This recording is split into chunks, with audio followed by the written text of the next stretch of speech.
Allir þættir samstæðuverinnar eru á YouTube.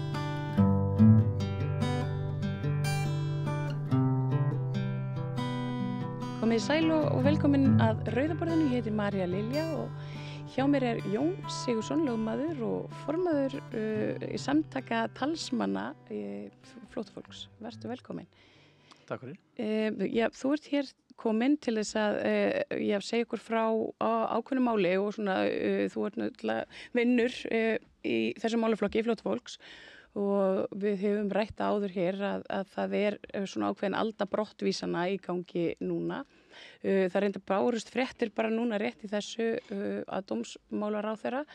Hún að breyta þarna einhverjum lögum eða leggja fram frumvarp að fólk sem brotið yfir af sér, það hægt að svipta það leyfi og svo þessi 18 mánaða biðtími og mannúðarsjónarmiðin, þetta detti allt út, það verði fellt út úr núgildandi lögum. Þetta var bara að gerast, þannig að ég lágu þér ekki að hafa ekki séð þetta. Nei, var ekki búin að sjá það. En bara svo, já, einmitt, þetta er mjög lifandi og alltaf í umræðinu þetta. Málefni flóttamanna, þó þetta sé nú örfáar hræður. Þú ert núna með nokkuð alvarlegt mál, mæðgur frá Sómalíu. Geturðu sagt okkur aðeins frá? Já, það mál þessara mæðgna frá Sómalíu. Það komið hingað til lands í ágúst 2023, sóttu alþjóðlega vernd, en voru með vernd á Kýpur. Það komið hingað til lands sérstaklega vegna þess að eigin maður konunar og maður stelpunar, hann var með alþjóðlega vernd hér á landi, en þessi vernd hefur svo síðar verið afturkölluð í hans máli vegna þess að það komið fram upplýsingar í máli mæðgnanna sem að leiddu til þess að Útlendingastofnun taldi að hann hafi ekki alveg satt og rétt frá í sínu máli. Það svo sem annað mál og ég held að sé fullt tilefni til þess að efast þá niðurstöðu, en allavega það sem að gerist þá er að þær missa svolítið það tilkall sem þær hafa til þess að koma hingað til lands fyrst að hann var farinn. Það er að segja að það er þessi sérstöku tengsl sem er hægt að byggja á og svona lítið að byggja á í málinu, nema þó að mamman var með mjög slæm til heilsunar og hún var slæm til heilsunar þegar að málið var til skoðunar hjá yfirvöldum en og fengu endalega úrskurð frá kæranefnd útlendingamála í júní 2024.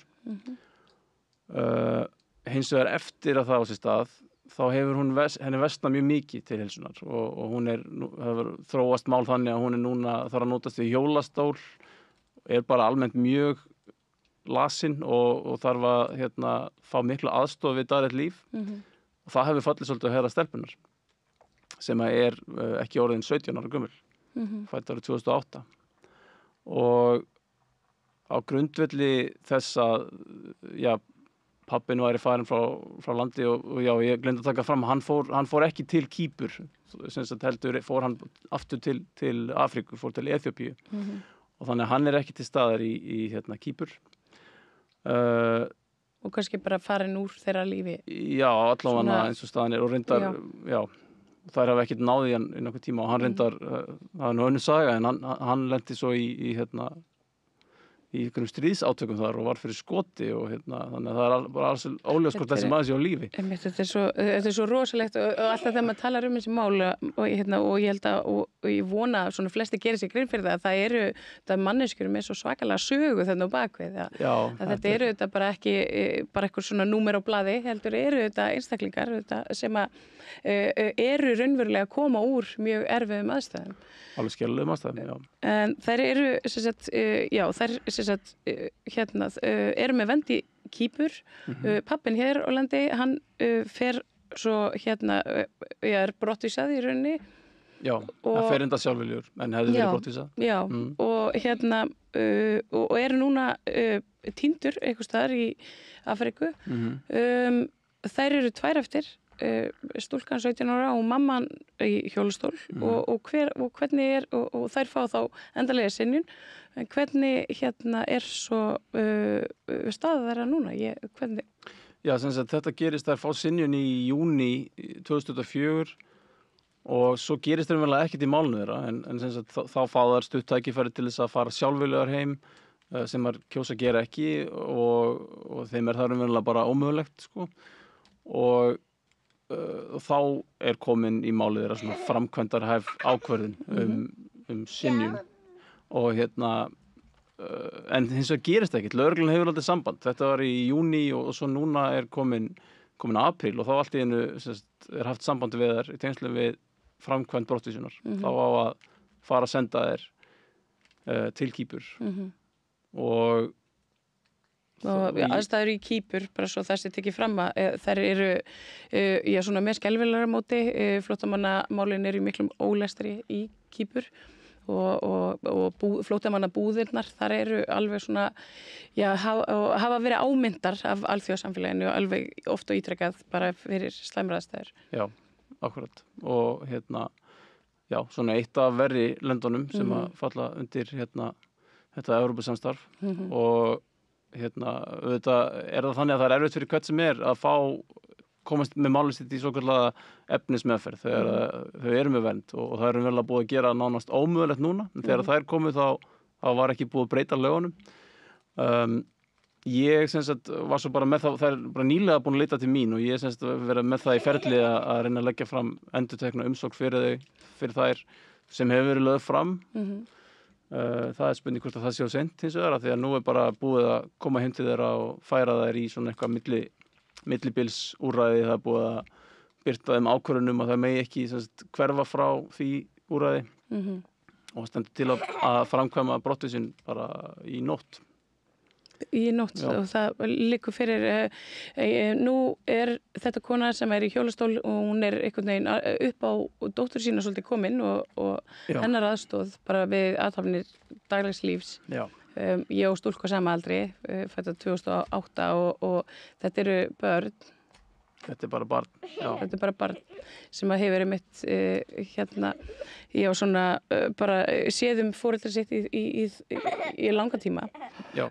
Eitthvað ég meina, eitthvað rökstuðningar þarna bakvið eða hefur vilja útlendinga yfirvöld ekki skoða þessi gögn og ég meina þessa nýju breyttu stöðu?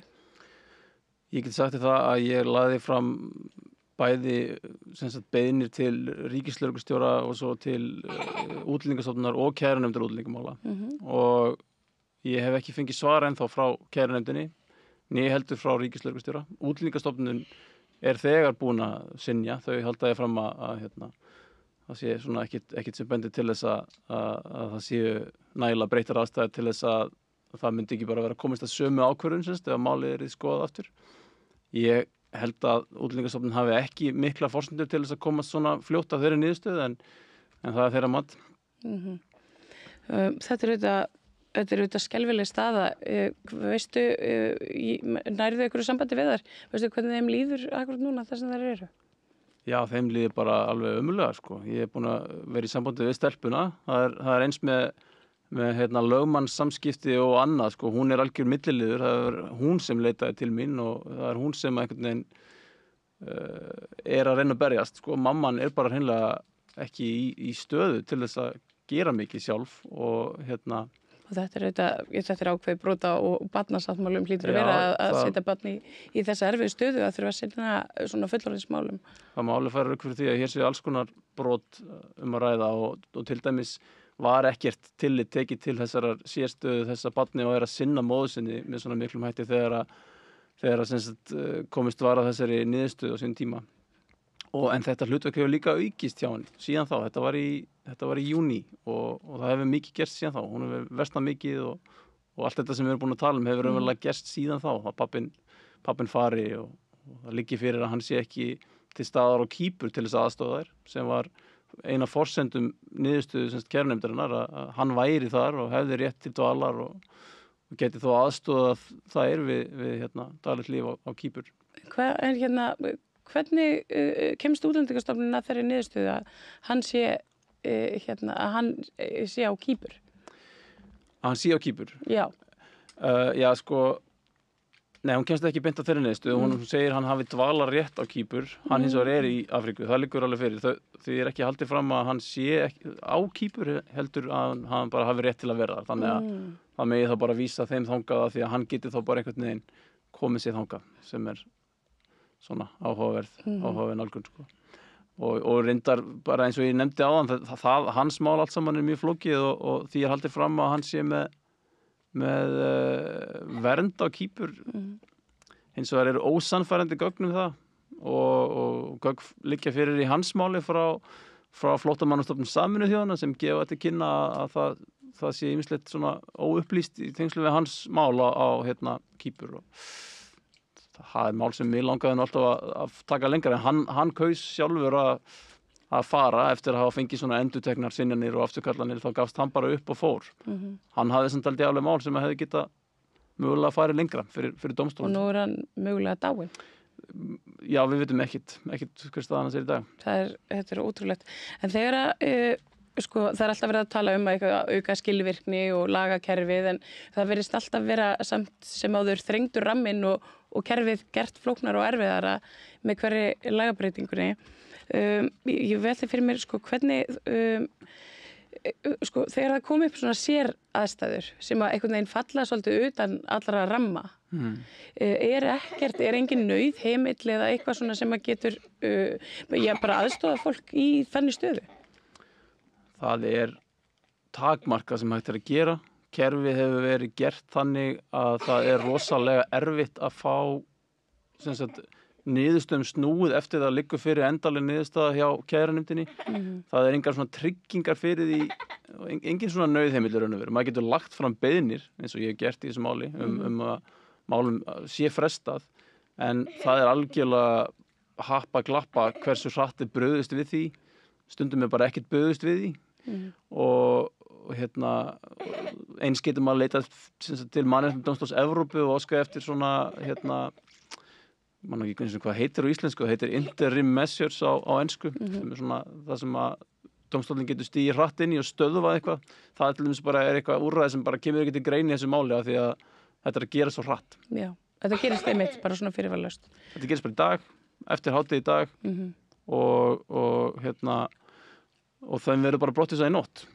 Það er ekki getur ekkert stigið inn bara strax. Kveðja sína vini hér eða taka saman dótið sitt eða stelpan sem er verið að mennta sig er í Flensborg og bara útrúlega búin að mynda mikil tengsl hér á landi gríðarlega sorglegt. Þetta er alveg svakalegt mál. Glöggir hlustendur hafa nú kannski heyrt lítinn hláturpúka hér í horni. Það er ekki það að okkur finnist þetta fyndið. Það er auka gestur í myndveri. Aðstofamaður lögmanns sem er að horfa á mjög fyndna mynd. En Jón Sigurðsson, takk fyrir að koma hérna og skýra betur út þetta erfiða mál og ég vona að það bara einhvern veginn leysist úr þessu núna bara á næstu tímum. En við bíðum spennt og fáum kannski eftir að heyra í þér seinna með það. Já, takk fyrir. Við vonum bara besta. Já, takk. Og dókið við það meira hér handa við hlið. Með því að ganga í leigjendasamtökin styður þú baráttu leigjenda. Leigjendasamtökin eru fyrir öll þau sem vilja vinna að réttlæti og öryggi á húsnæðismarkaði. Leigjendasamtökin.is